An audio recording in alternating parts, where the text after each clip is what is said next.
ବଙ୍ଗୋପସାଗରରେ ଶକ୍ତିଶାଳୀ ଘୂର୍ଣ୍ଣିଝଡ଼ ସୃଷ୍ଟି ପାଇଁ ପାଣିପାଗ ଅନୁକୂଳ, 4ରୁ ରାଜ୍ୟରେ ବଢିବ ବର୍ଷା। ବର୍ଷାରେ ଭିଜିପାରେ ଦୁର୍ଗାପୂଜା।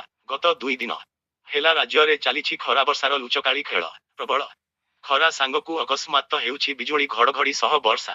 ଆଜି ବର୍ଷା ନେଇ 10ଟି ଜିଲ୍ଲାକୁ ୟେଲୋ ଆଲର୍ଟ ଜାରି କରାଯାଇଛି। ଅକ୍ଟୋବର 6ରେ ବଙ୍ଗୋପସାଗରରେ ଆଉ ଏକ ଲଘୁଚାପ ସୃଷ୍ଟି ନେଇ ସମ୍ଭାବନା ଦେଖାଦେଇଛି। ଫଳରେ 4 ତାରିଖରୁ ରାଜ୍ୟରେ ବର୍ଷାର ପରିମାଣ ବୃଦ୍ଧି ପାଇବ। 4 ତାରିଖରୁ 10 ତାରିଖ ଯାଏଁ ରାଜ୍ୟର ବିଭିନ୍ନ ସ୍ଥାନରେ ବିକ୍ଷିପ୍ତ ବର୍ଷା ହେବ। ଅନ୍ୟପଟେ ମୌସୁମୀ ଋତୁ ଶେଷ ହୋଇଛି। ସାରା ଦେଶରୁ ମୌସୁମୀ ଅପସାରଣ ମଧ୍ୟ ଆରମ୍ଭ ହୋଇଯାଇଛି। ଆଉ ଦିନ କେଇଟାରେ ଦେଶରୁ ଦକ୍ଷିଣ ପଶ୍ଚିମ ମୌସୁମୀ ବାୟୁ ଅପସରି ଯିବ। ତେବେ ମୌସୁମୀ ଯିବା ସହ ଅକ୍ଟୋବର 1ରୁ ଆରମ୍ଭ ହୋଇଯାଇଛି ବାତ୍ୟା ଋତୁ। ଅକ୍ଟୋବର ଡିସେମ୍ବର ମାସ ପର୍ଯ୍ୟନ୍ତ ଏହି ଗୁରୁତ୍ୱପୂର୍ଣ୍ଣ ସମୟରେ ଯେ କୌଣସି ମୁହୂର୍ତ୍ତରେ ବାତ୍ୟା ବିପଦ ଦେଖାଦେଇପାରେ। ଅନ୍ୟପଟେ ବଙ୍ଗୋପସାଗରରେ ଶକ୍ତିଶାଳୀ ଘୂର୍ଣ୍ଣିଝଡ଼ ସୃଷ୍ଟି ପାଇଁ ପାଣିପାଗ ଅନୁକୂଳ ରହିଥିବା ଜଣାପଡ଼ିଛି। ବାତ୍ୟା ପାଇଁ ସାମୁଦ୍ରିକ ସ୍ଥିତି ଅନୁକୂଳ ରହୁଥିବାରୁ ଏହି 4 ମାସରେ ଲଘୁଚାପ ସୃଷ୍ଟି ହେଲେ ଏହା ବାତ୍ୟାରେ ପରିଣତ ହେବାର ଯଥେଷ୍ଟ ସମ୍ଭାବନା। ମୌସୁମୀ ଅପସାରଣ ପରେ ବାତ୍ୟାଗୁଡ଼ିକ ସାଧାରଣତଃ ଅଧିକ ଶକ୍ତିଶାଳୀ ହୋଇଥାଏ। ବର୍ତ୍ତମାନ ମାଣ୍ଡାନ ଜୁଲିୟନ ଓସିଲେସନର ସକାରାତ୍ମକ ପ୍ରଭାବ ରହିଛି। ଏହା ବାତ୍ୟା ସୃଷ୍ଟି କରିବାରେ ଅତ୍ୟନ୍ତ ସହାୟକ ହୋଇଥାଏ। ସେହିପରି ଉତ୍ତର ଆଣ୍ଡାମାନ ସାଗର ସମେତ ବଙ୍ଗୋପସାଗରରେ ତାପମାତ୍ରା ପ୍ରାୟ 32-33 ଡିଗ୍ରୀ ମଧ୍ୟରେ ରହୁଛି।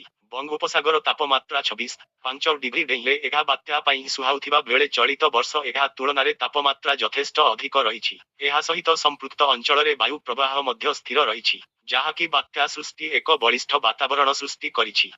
ପୂର୍ବରୁ ଏହି ଭଳି ସ୍ଥିତି ସମୟରେ 11 ଅକ୍ଟୋବର 2018ରେ ତିତଲି, 12 ଅକ୍ଟୋବର 2013ରେ ଫାଇଲିନ, 12 ଅକ୍ଟୋବର 2014ରେ ହୁଡହୁଡ ଭଳି ବାତ୍ୟା ଓଡ଼ିଶା ବ୍ୟାପକ କ୍ଷୟକ୍ଷତି ଘଟାଇବାରୁ ଚଳିତ ବର୍ଷ ମଧ୍ୟ ବାତ୍ୟା ଋତୁକୁ ପାଣିପାଗ ବିଭାଗ ସତର୍କତାର ସହ ନିରୀକ୍ଷଣ କରୁଛି। ଅକ୍ଟୋବର ମାସରେ ଆସୁଥିବା ବାତ୍ୟାଗୁଡ଼ିକ ଅଧିକ ଓ ଶକ୍ତିଶାଳୀ ହେଉଥିବାରୁ ଆସନ୍ତା ସପ୍ତାହରେ ସୃଷ୍ଟି ହେବାକୁ ଥିବା ଲଘୁଚାପ ଉପରେ ସମସ୍ତଙ୍କ ଦୃଷ୍ଟି ନିବଦ୍ଧ ହୋଇଛି। ସୂଚନାଯୋଗ୍ୟ ଯେ 1999 ମହାବାତ୍ୟା ମଧ୍ୟ ଅକ୍ଟୋବର 29 ତାରିଖରେ ହୋଇଥିଲା। ଆଜିଠାରୁ ମୌସୁମୀ ଋତୁ 5 ନିଅଣ୍ଟିଆ ସହ ଶେଷ ହୋଇଛି। ଚଳିତ ମୌସୁମୀରେ ରାଜ୍ୟରେ ଜୁନ 1ରୁ ଏଯାବତ ସ୍ୱାଭାବିକ ବର୍ଷା 1150, 2 ମିମି ତୁଳନାରେ 1092 ମିମି ରେକର୍ଡ ହୋଇଛି। ଏହି ସମୟରେ 2ଟି ଜିଲ୍ଲାରେ ସ୍ୱାଭାବିକ ଠାରୁ ଅଧିକ ବର୍ଷା ହୋଇଥିବା ବେଳେ 24 ଜିଲ୍ଲାରେ ସ୍ୱାଭାବିକ ବର୍ଷା ରେକର୍ଡ ହୋଇଛି। ତେବେ ଭଦ୍ରକ, କେନ୍ଦୁଝର, ଦେବଗଡ଼ ଓ ଝାରସୁଗୁଡ଼ା ଆଦି 4 ଜିଲ୍ଲାରେ ନିଅଣ୍ଟିଆ ବର୍ଷା ରେକର୍ଡ ହୋଇଛି। ଭଦ୍ରକରେ ନିଅଣ୍ଟିଆ ବର୍ଷା ପରିମାଣ ସର୍ବାଧିକ 27% ବୋଲି ସୂଚନା ମିଳିଛି।